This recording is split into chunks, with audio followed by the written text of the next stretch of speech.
Hi friends, అందరూ ఎలా ఉన్నారు? ఈరోజు మా పిల్లల కోసం లంచ్ బాక్స్లోకి నేను చేసిన పాలక్ రైస్ని మీతో షేర్ చేసుకుంటున్నాను. వచ్చి చూసేయండి. ముందుగా పాలకూర తీసుకుని నీట్గా వాష్ చేసుకుని కట్ చేసుకుని దాన్ని అల్లం, వెల్లుల్లి, యాలకులు, దాల్చిన చెక్క, లవంగాలు, జీడిపప్పు అన్నీ కలిపి మిక్సీ చేసి ఒక పక్కన పెట్టుకోవాలి.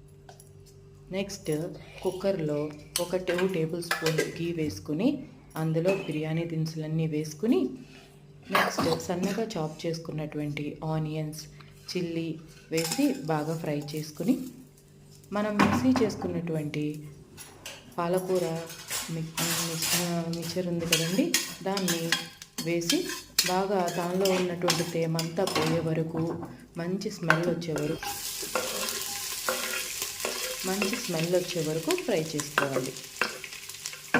ఫ్రై చేసుకున్న తర్వాత నేను ఒక హాఫ్ అన్ అవర్ రైస్ ముందే వాష్ చేసుకుని నానబెట్టుకున్నానండి. మీరు ఏ రైస్ అయినా తీసుకోవచ్చు, బాస్మతి రైస్ అయినా నార్మల్ రైస్ అయినా. నేనైతే నార్మల్ రైస్ తీసుకున్నాను. రైస్ వేసి దానికి సరిపడినటువంటి సాల్టు, గరం మసాలా, ధనియాల పౌడరు వేసుకుని చక్కగా ఒకసారి కలిపేసి కుక్కర్ మూత పెట్టేసి ఒక 4 విజిల్స్ వచ్చే వరకు అట్టి పెట్టుకుంటే చక్కనైనటువంటి టేస్టీ పాలకూర రైస్ రెడీ.